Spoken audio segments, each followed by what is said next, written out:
अस्सलाम वालेकुम किसान वीरो। अज की वीडियो च तुहानूं दसांगे कि मूंगी दे उत्ते फली दी सुंडी दा हमला जदों हुंदा उहदे वास्ते की करना चाहिदा, क्योंकि फली दी सुंडी जदों हमला करदी आ फलियां च सराख कर दिंदी आ। एक सुंडी जिहड़ी आ ओह तकरीबन 30 ਤੋਂ 40 फलियां नूं खराब कर सकदी आ। जदों एक सुंडी 30 ਤੋਂ 40 फलियां नूं खराब करूगी तो खुद ही अंदाज़ा ला लो कि साडी पैदावार ते कितना फर्क पऊगा। साडी पैदावार कुछ भी नहीं रह जाती, सारी दी सारी सुंडी जिहड़ी आ साडी पैदावार घटा दिंदी आ।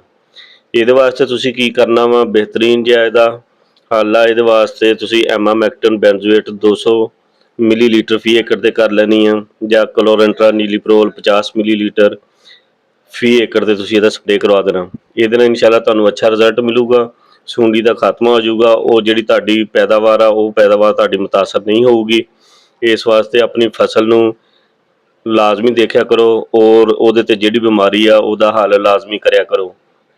ਜਿਹੜੀ ਇਹਦੀ ਫਲੀ ਦੀ ਸੁੰਡੀ ਹੈ ਬੜੀ ਖਤਰਨਾਕ ਆ, ਕਿਉਂਕਿ ਇੱਕ ਸੁੰਡੀ ਅਗਰ 30-40 ਫਲੀਆਂ ਖਰਾਬ ਕਰ ਸਕਦੀ ਆ ਤੇ ਨਾਲ ਇਹ ਪੱਤਿਆਂ ਨੂੰ ਵੀ ਖਰਾਬ ਕਰਦੀ ਆ, ਤੇ ਖੁਦ ਹੀ ਅੰਦਾਜ਼ਾ ਲਾ ਲਓ ਕਿ ਇਹਦੀ ਜਿਹੜੀ ਪੈਦਾਵਾਰ ਆ ਉਹ ਕਿੰਨੀ ਘਟ ਸਕਦੀ ਆ। ਇਸ ਵਾਸਤੇ ਆਪਣੀ ਪੈਦਾਵਾਰ ਨੂੰ ਬਰਕਰਾਰ ਰੱਖਣ ਵਾਸਤੇ ਜ਼ਿਆਦਾ ਪੈਦਾਵਾਰ ਲੈਣ ਵਾਸਤੇ ਤੁਸੀਂ ਇਹਦੇ ਤੇ ਜਲਦੀ ਤੋਂ ਜਲਦੀ ਸਪਰੇਅ ਕਰਨੀ ਆ। ਵੀਡੀਓ ਚੰਗੀ ਲੱਗੀ ਹੋਵੇ ਤਾਂ ਇਹਨੂੰ ਸ਼ੇਅਰ ਲਾਜ਼ਮੀ ਕਰਿਓ, ਚੈਨਲ ਨੂੰ ਸਬਸਕ੍ਰਾਈਬ ਕਰ ਦਿਓ।